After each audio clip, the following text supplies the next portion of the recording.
My name is Adam Shreve. I'm a graduate student in the department as well, in the Masters of Public Anthropology program. I'm here with a fellow colleague of mine, Jenny. Jenny, can you introduce yourself? Yeah, hi, I'm Jenny. I'm a MAPA student as well. I'm just finishing up my SRP and then that's it. Excellent. And where are you from? I grew up in New Hampshire. Okay. Okay, wonderful. And why did you choose anthropology, Jenny? I did my undergrad in anthropology, in part because it felt like the most interdisciplinary way of addressing questions about like human power relationships, which is what I was really interested in. Also looked at, I took some sociology classes and some psychology classes, but I felt that I wasn't getting what I wanted from them. So, Yeah, totally. I can relate. Okay. Well, so we're here with Jenny today to talk with her about this wonderful article that she has written. I'll let her talk about that here in a moment. But she wrote an article titled Disruptive Shift Changes for UIUC Custodial Staff, and she can walk us through what all that means. But this is a wonderful opportunity that she was able to have as a graduate student to actually write an article and have it published. So Jenny, tell us briefly about this article. yeah, so I sort of fell into the opportunity to write about these shift changes that were happening. I'm living in a place called Champaign, Illinois right now, which is also where the University of Illinois major campus is. So there's a lot of students here, a lot of professors here, and this whole infrastructure of people whose job it is to make students' lives easier and professors' lives easier, and to do things like take out the trash and all of those very necessary tasks. So I sort of started hearing about this protest that was happening against shift changes for custodial workers.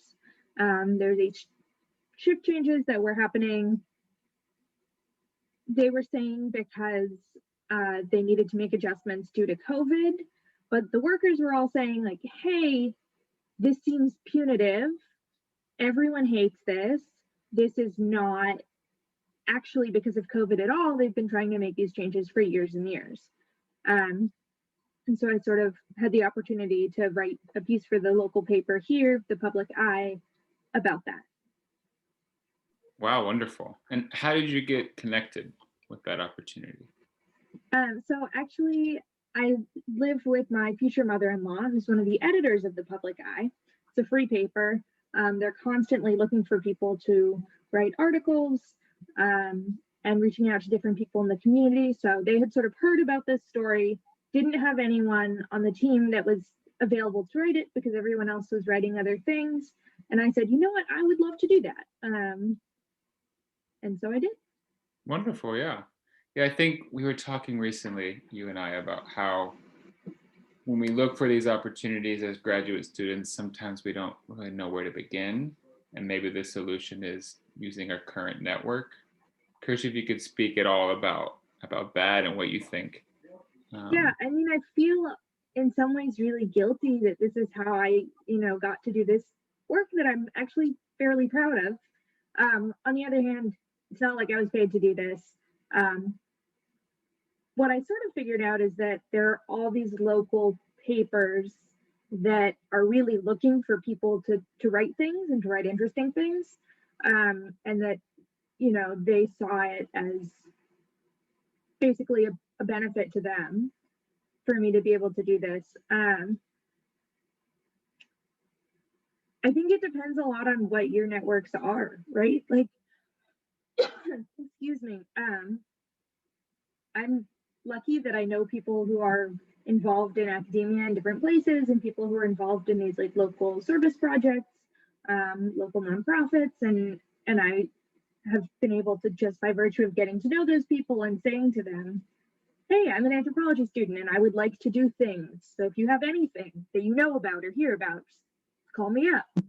Um, I don't know, I think a lot of that is luck, and it's about what strings you're able to pull in your network, but it's also a lot about, I think, being willing to say, like, I can do this. Um, and I'm sure that I can do this and I'm worthy of doing this. Most definitely. No, that's great advice. Okay. And, what would you say, what was your writing process for something like this? We are always writing article or papers for class and stuff. Did you approach it like that? Was it a whole different process? How did that go? So I had never written anything for publication before, really.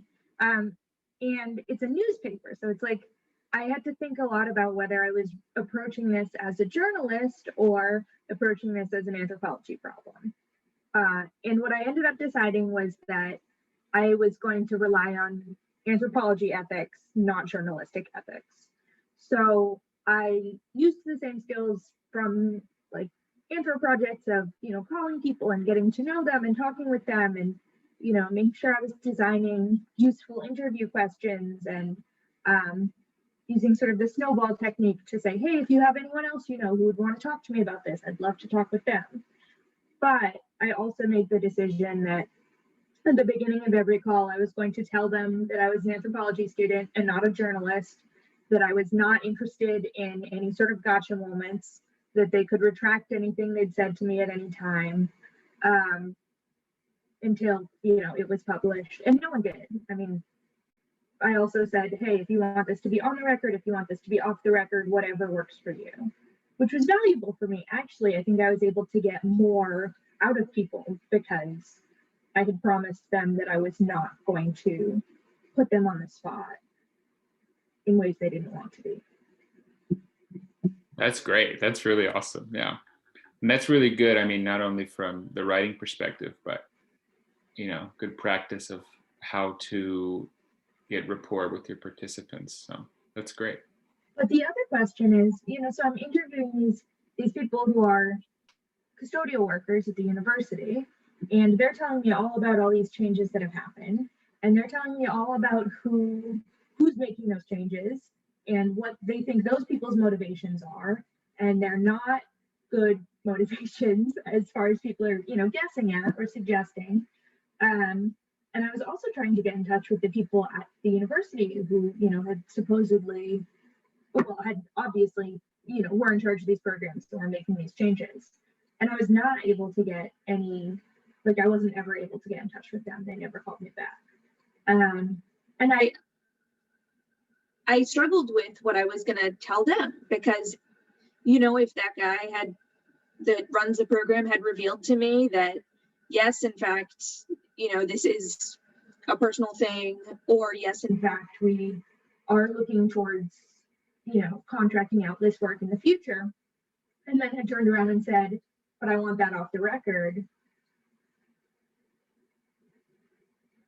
Would I have treated that differently? I don't know. Right. Yeah. Well, this raises an interesting question about public anthropology in my mind. And in the department, we are a public anthropology department. How do you see this work with the custodial workers and what you're doing? Do you see it as a public anthropology thing? I do. And I wasn't so sure about that going into it. But I think as I started to talk with these people about what they had experienced in their workplace, which basically was, among other things, just increasingly, absolutely just like up to the gills micromanagement, like minute by minute schedules telling people where they needed to be 1 second and the next. And then these shift changes that, people have second and third jobs and they had to either quit them or something. Or, there's a story of someone who'd taken this job because it had health insurance and they had a child who, I don't remember what it was. but a child who needed healthcare support. And all of the sudden, with this shift change happening, you know, in 2 weeks, you're going to be working nights instead of days, or vice versa. They weren't going to be able to care for their child who they'd taken the job to care for. I don't remember where I was going at all. No, that's great. That was great. Oh, this is what I was going to say, is the ability to like recognize these things as a personal experience and a systemic pattern, and to say, like, a lot of the times people I was talking to were saying, I think that they're doing this because the guy at the top has a vendetta against the guy who was there before him.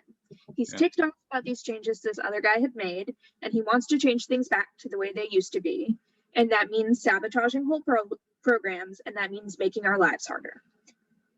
And to me, I was like, whether or not that's the case, what is the impact of doing these changes? And the ultimate impact, as I saw it, was that, you know, the more you're breaking down people's relationships with their coworkers, and the more you're like atomizing people into like very strict schedules instead of them being in charge of the way that they do things, the easier it's going to be to make the change to contract labor. Totally. No, and that's wonderful. And from a anthropological, even public anthropology perspective, you know, it's a great way to bear witness to what is happening. So how would you say this has helped you in your academic career, this experience of writing this article and being published? I mean, it made me feel more confident. I was just terrified that I was going to misrepresent something that someone had said, that I was going to not hear people correctly, that I was going to publish something that made someone upset, and was not an accurate representation of what they had meant to tell me. And it was really gratifying to have the article come out and have everyone who was interviewed in it say, like, yes, this is great, thank you so much. And to have to hear that the people at the university were like having meetings about it, which, you know, isn't a solution, but it does mean that it shook things a little bit. And so I think I feel a lot more confidence in that way. I wrote a second article for the public eye a few months ago, and I also feel like, you know, sometimes I see things now and I think, gosh, that would be a good article, and I could do that if I wanted to. So that's awesome. That's wonderful. All right, and what would you say to another graduate student like myself or some of our colleagues that would maybe be interested in doing something like this? What pieces of advice would you give them?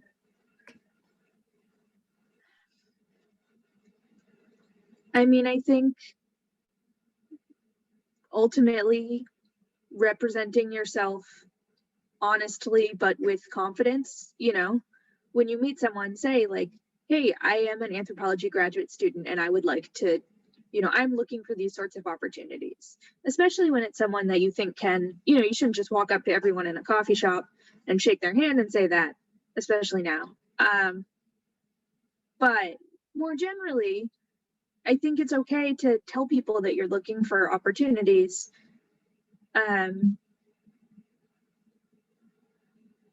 Yeah, I also think kind of that people feel good about providing newcomers to the like field with opportunities. If they like trust you and they believe in you and they, you know, have spoken to you and believe that you're competent or likely to be competent, it benefits them also to be connecting you with things. No, totally. Well, that's wonderful. Okay. Well, thank you so much, Jenny. It was great talking to you and learning about all the wonderful stuff you've been up to in this article. And we look forward to seeing all the great things you'll do going forward. We hope. Okay. Bye-bye. Bye.